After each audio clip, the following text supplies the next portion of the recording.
May mga taong araw-araw gumagalaw, ngunit hindi kailanman umaabante. May mga buhay na abalang-abala, pero nananatiling nakatigil sa parehong antas. Hindi ito dahil sa kakulangan ng pagkakataon. Hindi rin ito dahil sa malas ng tadhana.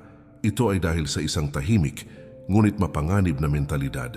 Sa mundo ng Stoic philosophy, ang tunay na hadlang ay hindi ang labas kundi ang loob. Ang kaaway ay hindi ang sistema, kundi ang sariling disposisyon. Maraming tao ang bihag ng mga paniniwalang sila rin ang lumikha. Habang ang iba ay lumalago sa katahimikan, ang ilan ay nalulunod sa ingay ng sariling dahilan. Dito nagsisimula ang pagkakakulong na hindi nakikita. Kaibigan at kapatid, muli, inaanyayahan kita na mag-subscribe sa ating channel para lagi kang updated sa mga bagong videos na aking gagawin at pakishare na din ito sa iyong mga kaibigan at tayo nang baguhin ang pananaw natin sa buhay. Ang kaalaman ay walang saysay kung hindi ito naipapasa. Ang karunungan ay mas lalong lumalakas kapag pinipiling ibahagi. Ang paglago ay hindi personal na tagumpay lamang, ito ay responsibilidad. Sabi ni Epictetus, hindi ang mga pangyayari ang gumugulo sa tao kundi ang pananaw niya sa mga ito. Sa isang pangungusap pa lamang, nabubunyag ang ugat ng pagkabigo. Ang mentalidad ang nagdidikta kung ang sakit ay magiging aral o sugat. Ang parehong pagsubok ay maaaring maging hagdan o pader. Depende ito sa kung paano ito hinaharap. Ang video na ito ay hindi para manisi. Ito ay isang salamin, isang paanyaya na harapin ang mga ugaling tahimik na humihila pababa. Kung handa ang loob na makinig, may puwang para magbago. At doon nagsisimula ang tunay na pag-angat. Unang mentalidad, ang pagiging biktima ng sariling buhay. Maraming tao ang nananatiling nasa parehong antas ng buhay. Hindi dahil kulang sila sa kakayahan, kundi dahil araw-araw nilang sinasanay ang sarili na mawalan ng pananagutan. Sa tuwing may hindi nagiging ayon sa inaasahan, mas pinipili nilang ituro ang mundo kaysa suriin ang sariling kilos. Ang bawat pagkabigo ay nagiging patunay umano na sila ay api at hindi pinagpala. Sa ganitong pag-iisip, unti-unting nabubura ang paniniwala na may kapangyarihan silang baguhin ang direksyon ng kanilang landas. Kapag ang isang tao ay kumbinsido na biktima siya, kusa niyang tinatanggihan ang pagkakataong umangat. Sa Stoic philosophy, malinaw na itinuturo na ang buhay ay hindi patas at hindi rin obligadong umayon sa kagustuhan ng tao. May mga pangyayaring dumarating na walang pahintulot at umaalis ng walang paliwanag.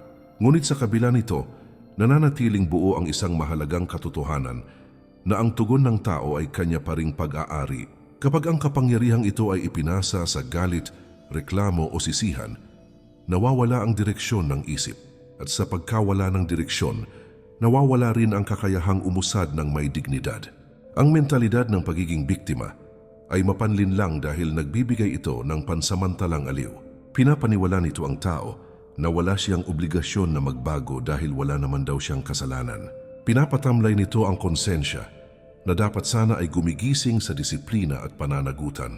Sa paglipas ng panahon, ang pag-iwas sa responsibilidad ay nagiging normal na estado ng pag-iisip. At kapag ito ay naging normal, ang pag-angat ay nagiging banyaga at hindi na hinahangad, habang ang isang tao ay abala sa paghahanap ng kakampi sa kanyang hinaing. Ang oras ay patuloy na lumilipas ng walang habag. Ang mga pagkakataon ay dumarating sa katahimikan at umaalis ng hindi nagbibigay ng babala. Ang lakas na dapat sana ay ginagamit sa paghubog ng sarili ay nauubos sa galit at inggit. Ang isip ay napupuno ng mga dahilan kung bakit hindi posible ang pagbabago. Sa bandang huli, hindi ang mundo ang humila sa kanya pababa kundi ang sarili niyang pananaw. Ang pag-angat ay nagsisimula sa tahimik, ngunit matapang na pagtanggap ng personal na pananagutan. Hindi lahat ng sugat ay pinili, ngunit lahat ng paghihilom ay responsibilidad ng sarili. Kapag inako ng tao ang kapangyarihan sa kanyang reaksyon, bumabalik ang kontrol sa kanyang buhay. Doon nagsisimulang mabuo ang disiplina na hindi nakadepende sa motibasyon. At sa puntong iyon, unti-unting gumuho ang mentalidad na humahadlang sa tunay na pag-angat. Ikalawang mentalidad, ang pagiging alipin ng panandali ang ginhawa. Maraming tao ang hindi umaangat hindi dahil kulang sila sa kakayahan, kundi dahil araw-araw nilang inuuna ang kaginhawaan kaysa sa paghubog ng sarili. Mas pinipili nila ang madali dahil ayaw nilang makaramdam ng panandali ang hirap. Ang bawat desisyong umiwas sa discomfort ay tila maliit lamang sa simula. Ngunit kapag ito ay inulit araw-araw, nagiging ugali na humuhubog sa buong pagkatao. Sa ganitong paraan ang buhay ay dahan-dahang nauubos sa komportableng pagkakatigil. Sa Stoic philosophy, malinaw na itinuturing ang labis na ginhawa bilang tahimik na kaaway ng karakter. Ang katahimikan ng disiplina ay mas mahalaga kaysa sa ingay ng aliw. Ang katawan at isipan ay lumalakas lamang kapag hinahamon at hindi kapag laging pinapalambot. Kapag ang tao ay sumusunod lamang sa nais ng emosyon, nawawala ang pamumuno sa sarili. At kapag nawala ang pamumuno, nawawala rin ang malinaw na direksyon ng buhay. Ang panandaliang ginhawa ay mapanlinlang dahil agad nitong pinapatahimik ang konsensya. Binibigyan nito ang tao ng pakiramdam na may pahinga kahit wala namang tunay na pagod na nalampasan. Pinapalitan nito ang disiplina ng aliw at ang pagsusumikap ng palusot. Habang tumatagal, ang mahirap ay nagiging kinatatakutan at ang madali ay nagiging normal. Sa ganitong kalagayan, ang paglago ay hindi na hinahangad kundi iniiwasan. Habang inuubos ng tao ang oras sa pansamantalang saya, ang kakayahan ay nananatiling hindi nahuhubog. Ang mga pangarap ay nagiging paulit-ulit na pangako na laging bukas sisimulan. Ang lakas ng loob ay napapalitan ng pag-aantala na tinatawag na pahinga. Ang isip ay nasasanay sa mababaw na kasiyahan at tumatalikod sa tahimik na paghihirap. Ang oras ang nagiging saksi sa mga potensyal na hindi kailanman nagamit. Ang tunay na pag-angat ay nagsisimula sa kakayahang ipagpaliban ang ginhawa kahit walang nakakakita. Hindi lahat ng masarap ay may saysay at hindi lahat ng mahirap ay dapat iwasan. Kapag natutunan ng tao na kumilos kahit walang gana, doon nabubuo ang disiplina. Doon hinuhubog ang karakter na hindi umaasa sa emosyon o motibasyon. At sa sandaling iyon, nababasag ang mentalidad na ginagawang alipin ang tao ng panandaliang ginhawa. Ikatlong mentalidad, ang pag-iwas sa pananagutan sa sariling pagpili.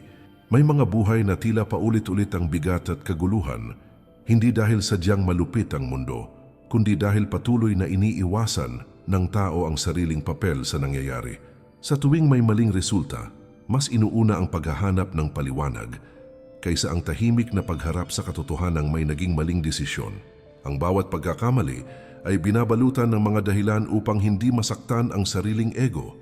Unti-unti, nagiging normal ang pagtatanggol sa sarili kahit malinaw ang pinsalang dulot ng pagpili. Sa ganitong asal, ang buhay ay umiikot sa parehong problema na walang malinaw na pag-usad. Sa Stoic philosophy, ang tunay na lakas ay hindi nakikita sa dami ng paliwanag, kundi sa tapang na akuin ang bunga ng sariling kilos. Walang dignidad sa pagtakbo palayo sa epekto ng sariling desisyon, kahit gaano pa ito kasakit aminin. Kapag ang isang tao ay tumangging harapin ang resulta ng kanyang mga pagpili, nawawala ang kakayahang pamunuan ang sarili. Ang buhay ay nagiging sunod-sunod na reaksyon sa pangyayari sa halip na isang malinaw na direksyon na sinadyang tahakin. Sa ganitong kalagayan, ang pag-angat ay nananatiling isang ideya lamang at hindi nagiging realidad. Hindi madaling tanggapin na maraming sugat sa buhay ay hindi gawa ng ibang tao, kundi bunga ng sariling pagpapasya. Mas magaan sa loob ang maniwalang biktima lamang ng sitwasyon kaysa harapin ang responsibilidad. Ngunit ang ganitong paniniwala ay unti-unting nagpapahina sa loob at pag-iisip. Habang patuloy na iniiwasan ang pananagutan, lalo ring iniiwasan ang pagkakataong matuto at magbago. At sa paglipas ng panahon, pareho pa rin ang kinahihinatnan. Kahit gaano pa karami ang paliwanag, mapapansin na ang mga taong ayaw umako ng pagkakamali ay madalas may tahimik na bigat na dala-dala araw-araw. May pagdududa sa sarili na hindi nila maipaliwanag ngunit laging nararamdaman. Ang konsensya ay patuloy na kumakatok kahit pilit itong binabaliwala.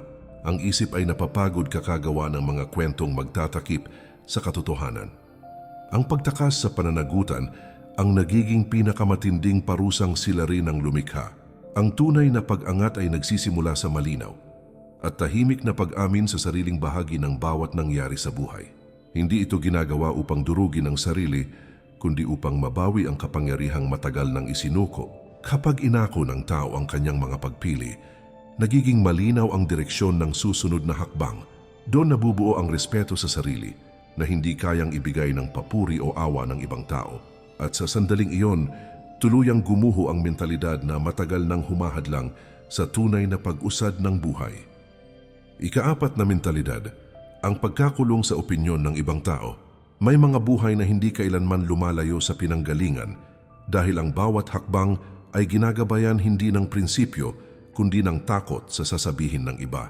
Bago gumawa ng desisyon, mas inuuna ng tao ang magiging reaksyon ng paligid kaysa sa sariling paninindigan na matagal na sanang humuhubog sa kanya. Ang takot na mapuna ay unti-unting nagiging mas makapangyarihan kaysa sa pagnanais na umunlad at magbago. Sa ganitong kalagayan, ang buhay ay hindi na personal na paglalakbay, kundi isang palabas na patuloy na hinuhusgahan ng manunood. At habang abala sa pag-iingat ng imahe, unti-unti ring nawawala ang tunay na direksyon ng pagkatao. Sa Stoic philosophy, ang pagiging alipin ng opinyon ng kapwa ay itinuturing na tahimik na pagkawala ng kalayaan. Ang paghuhusga ng ibang tao ay wala sa kontrol at kadalasan ay salamin lamang ng kanilang sariling takot at kakulangan.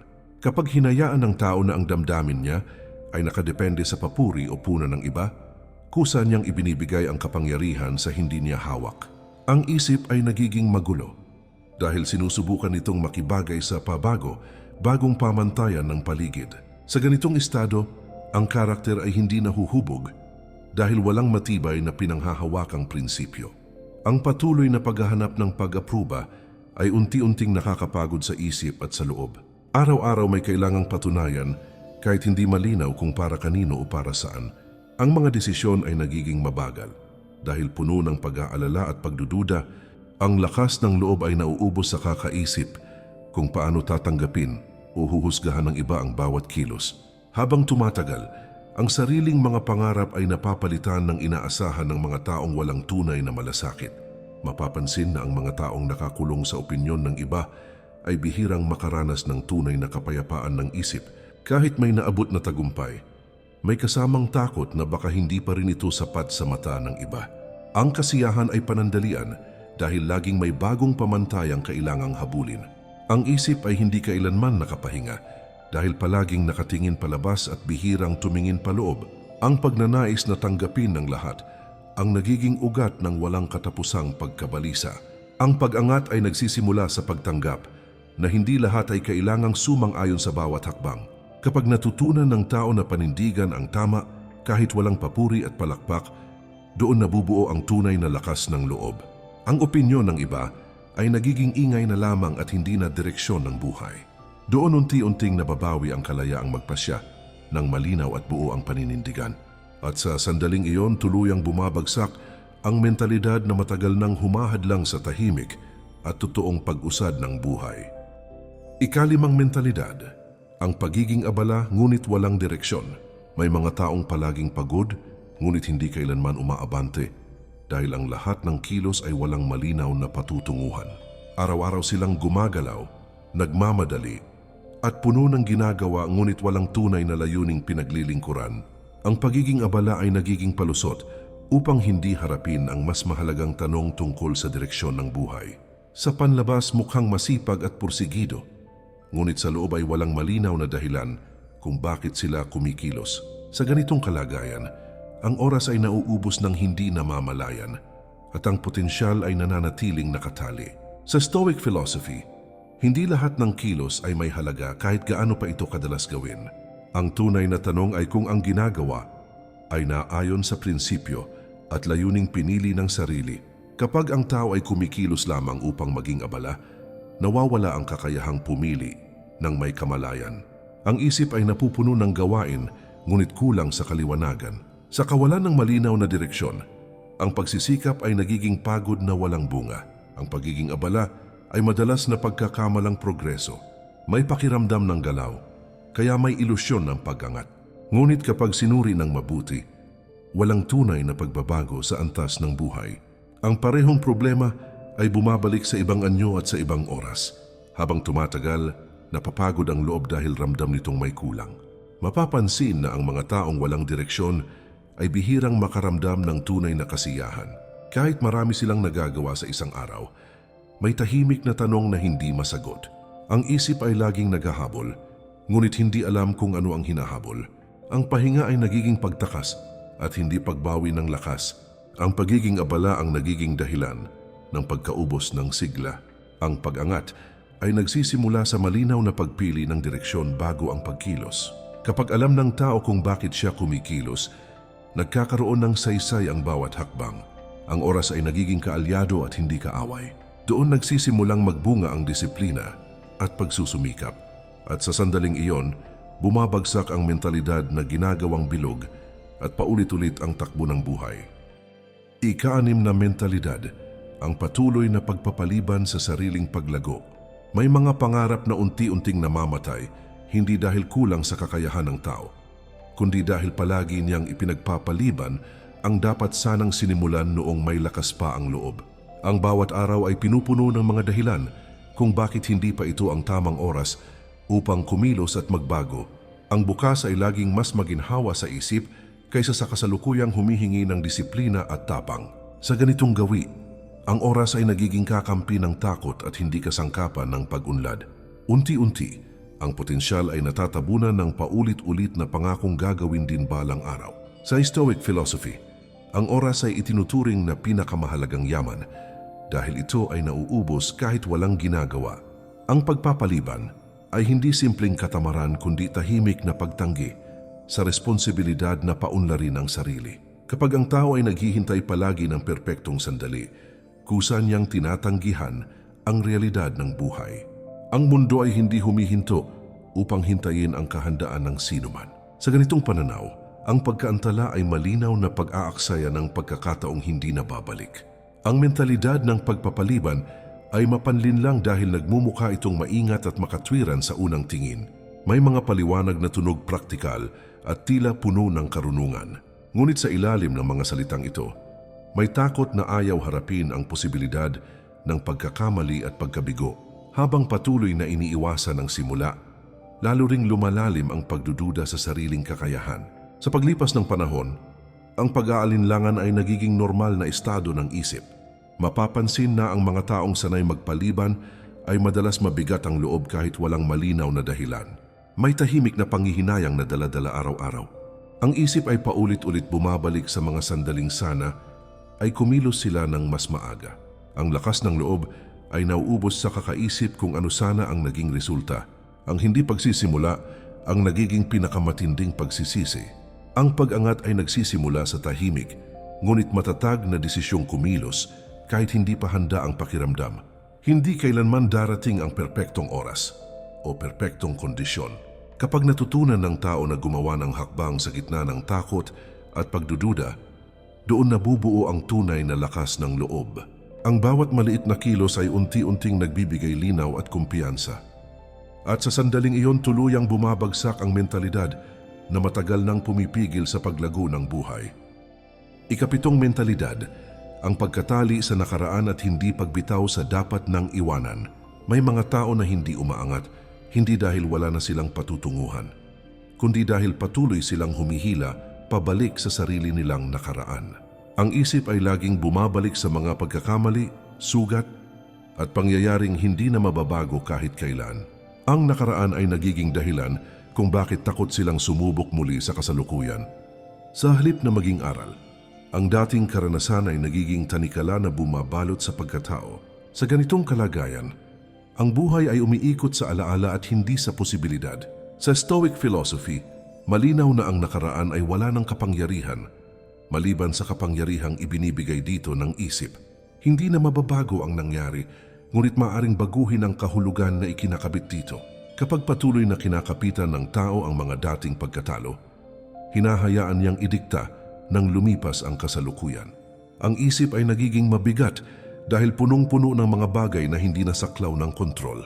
Sa ganitong estado, ang pag-angat ay napipigilan ng alaala na dapat sana ay binitawan na. Ang pagkapit sa nakaraan ay madalas nagmumukhang katapatan sa sarili. Iniisip ng tao na bahagi iyon ng kanyang pagkatao at hindi maaring iwanan. Ngunit sa katotohanan, ito ay takot sa pagbabago na nagkukubli sa anyo ng paggunita. Habang patuloy na inuulit ang lumang kwento sa isip, hindi nabibigyan ng puwang ang bagong direksyon. At sa pag-ikot na ito, nauubos ang lakas na dapat sana ay ginagamit sa pagbuo ng hinaharap. Mapapansin na ang mga taong nakakulong sa nakaraan ay madalas mawalan ng sigla sa kasalukuyan. Kahit may bagong pagkakataon, may kaba dahil baka maulit ang dating sakit. Ang loob ay nagiging mapagmatyag, ngunit hindi handang sumugal. Ang isip ay laging naghahanda sa pagkatalo, imbes na sa paglago. Ang takot na bumalik ang dati, ang nagiging dahilan kung bakit walang bago ang dumarating. Ang pag-angat ay nagsisimula sa tahimik na pagbitaw sa mga bagay na wala ng silbi sa kasalukuyan. Hindi nangangahulugang kalimutan ang nakaraan, kundi ilagay ito sa tamang lugar. Kapag natutunan ng tao na kunin lamang ang aral at iwan ang bigat, bumabalik ang gaan ng loob. Doon nagsisimulang gumalaw ang buhay ng may linaw at lakas. At sa sandaling iyon, gumuho ang mentalidad na matagal nang kumakapit sa tao pabalik sa hindi na niya dapat balikan. Ikawalong mentalidad, ang kawalan ng malinaw na pamantayan sa sarili. May mga taong hindi kailanman tunay na umaangat sa buhay dahil wala silang malinaw na sukatan kung ano ang tama, mahalaga at karapat-dapat panindigan sa sarili nilang paglalakbay. Ang kanilang mga desisyon ay pabago-bago at nakadepende sa emosyon, sitwasyon o sa kung sino ang may impluensya sa kanila sa oras ng pagpili. Walang matibay na prinsipyo na nagsisilbing gabay kapag dumating na ang mahihirap na sandali na nangangailangan ng paninindigan. Sa ganitong kalagayan, ang buhay ay nagiging madaling iligaw ng pagkakataon, opinyon at presyur ng paligid. At kapag walang malinaw na pamantayan sa loob, ang direksyon ng buhay ay palaging hawak ng ibang tao. Sa Stoic philosophy, ang panloob na pamantayan ang pundasyon ng katahimikan at lakas ng loob ng isang tao. Ang taong may malinaw na prinsipyo ay hindi madaling matinag ng papuri, paninira o pabago-bagong uso ng mundo. Kapag ang isang tao ay walang sariling batayan ng tama at mali, nagiging sunod-sunuran siya sa pangyayari. Ang bawat sitwasyon ay may kakayahang baguhin ang kanyang pasya at ugali. Sa ganitong estado, ang pag-angat ay nagiging pabugso-bugso at hindi kailanman nagiging matatag. Ang kawalan ng malinaw na pamantayan sa sarili ay madalas nagmumukhang pagiging bukas ang isip at pagiging maunawain. Ngunit sa ilalim nito, may takot na tumindig at manindigan kapag may hindi pagkakasundo. Mas pinipili ng tao ang umayon upang maiwasan ang hindi komportabling sitwasyon habang patuloy na iniiwasan ang malinaw na paninindigan. Lalo ring nawawala ang malinaw na pagkilala sa sariling pagkatao. Unti-unti, ang loob ay napupuno ng pagkalito at kawalan ng direksyon na mahirap ng ipaliwanag. Mapapansin na ang mga taong walang malinaw na pamantayan ay madaling maubos ang lakas ng loob at tiwala sa sarili dahil ang bawat desisyon ay parang laban na walang gabay at walang malinaw na batayan. Ang isip ay napapagod kakasunod sa pabago, bagong inaasahan ng pamilya, kaibigan at lipunan. Ang konsensya ay hindi matahimik dahil walang matibay na prinsipyo na pinanghahawakan. Ang kawalan ng pamantayan ang nagiging ugat ng unti-unting pagkawala ng respeto sa sarili. Ang pag-angat ay nagsisimula sa malinaw at tahimik na pagpili kung anong uri ng tao ang nais mong buuin sa iyong sarili. Kapag may matibay na pamantayan, nagiging mas simple ang mahihirap na desisyon kahit hindi madali ang proseso. Hindi dahil nawawala ang hirap, kundi dahil malinaw kung alin ang mahalaga at alin ang dapat isakripisyo. Doon nabubuo ang katahimikan ng loob na hindi kayang guluhin ng ingay ng mundo. At sa sandaling iyon, tuluyang nawawala ang mentalidad na matagal nang humahadlang sa matatag at makabuluhang pag-usad ng buhay. Hindi lahat ng nakarating dito ay handang magbago. Ang ilan ay makikinig lamang at babalik sa dating gawi. Ngunit may iilan na mararamdaman ang bigat ng mga salitang ito, hindi dahil masakit ang katotohanan, kundi dahil totoo ito. At ang katotohanan ay hindi humihingi ng pahintulot bago gumising ng tao. Ang Stoic philosophy ay hindi nangako ng madaling buhay. Hindi rin nito inalok ang aliw ng panandaliang pag-asa. Ang iniaalok nito ay kalinawan sa gitna ng kaguluhan, isang matibay na paninindigan kahit walang pumapalakpak. Isang paalala na ang tunay na kalayaan ay nagsisimula sa loob. Kaibigan at kapatid, muli, inaanyayahan kita na mag-subscribe sa ating channel para lagi kang updated sa mga bagong videos na aking gagawin at pakishare na din ito sa iyong mga kaibigan at tayo nang baguhin ang pananaw natin sa buhay. Ang kaalamang hindi na ibabahagi ay kaalamang hindi nabubuhay. Ang mensaheng nananatili sa isip ay may kakayahang magbago ng direksyon Sa simpleng pag-share, maaring may isang buhay na matauhan. At minsan, sapat na iyon upang magsimula ang pagbabago. Ang pag-angat ay hindi isang malaking hakbang na biglaan. Ito ay serye ng tahimik na pagpiling hindi na bumalik sa dating anyo. Isang desisyong inuulit araw-araw kahit walang nakakapansin. Isang lakas ng loob na hindi nakikita ngunit ramdam sa kilos.